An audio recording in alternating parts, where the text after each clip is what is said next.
Good morning and welcome to today's devotion from Revelation 20, verses 11 to 15, the last for this week. I don't know if you've ever heard of Evangelism Explosion, EE3 as it was sometimes known. It was probably the most famous personal evangelism course that was created by a church in Florida in the States and has gone worldwide. And the idea was that people would go and visit people in their homes. They would talk socially and they would look for an opening, an opportunity to ask this question. If you were to die tonight and you stood before the throne of heaven and Jesus asked you, "Why should I let you into my heaven?" what would you say? I have to say that whenever that question got asked, there was no doubt that the conversation changed. It suddenly got serious. It suddenly got focused. It suddenly was talking about matters eternal. And it's a tough question, isn't it? It's kind of like a bolt of lightning thrown at you. And I wonder if you've ever considered your answer to that question. What would you answer?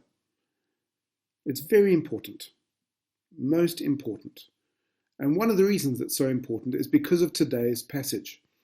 We are told that there will be a great white throne, and on it will be the Lord, and from it he will judge every single person in the world, both great and small.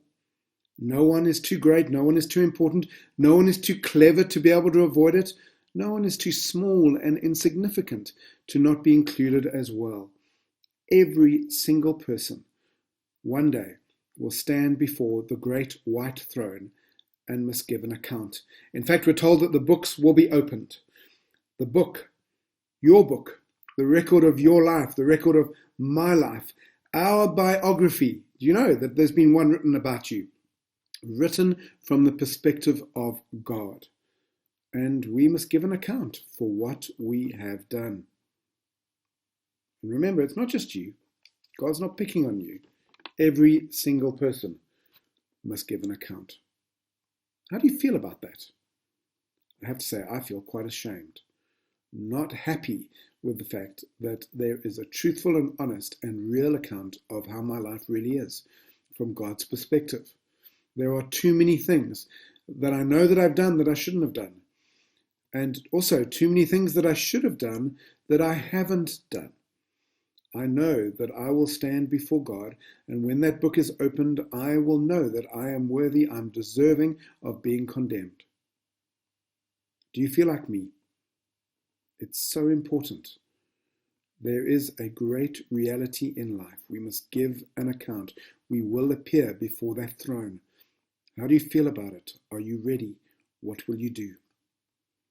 Well, I'm glad that there's another book, not just a book with the record of my life, but another book described here as the book of life. And I'm really glad that my name is written on that book, in that book, not because of anything that I've done, not because I'm worthy of it, not because I'm important, but because of Jesus.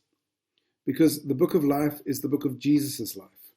And the fact that my name is written on it means that a great exchange has happened because of his work on the cross. He has taken my sin and he has paid the penalty. And he has given me his righteousness.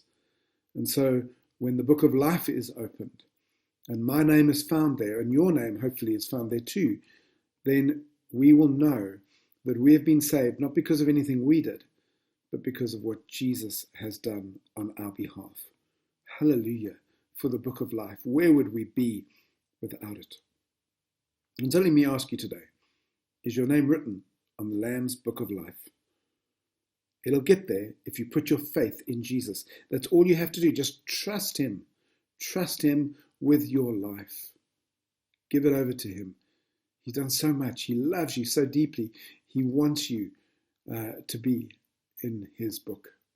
Won't you entrust your life to him so that it can be there? And when you do that, you'll be rescued. Because everyone whose name is not in the Lamb's book of life, they are get to experience the second death, and they are thrown into the lake of fire, along with the dragon and the beasts. We're not told the detail about what that means, but it doesn't sound too good, does it? Whatever it means, it's not good. We don't want to be there, and we don't have to be there, because if our name is in the Lamb's Book of Life, instead of the second death, we get to experience the new heaven and the new earth, which Revelation talks about, and which we will go into detail looking at tomorrow. Sorry, not tomorrow, next week. God bless. We'll see you then. The Lamb's Book of Life. Hallelujah.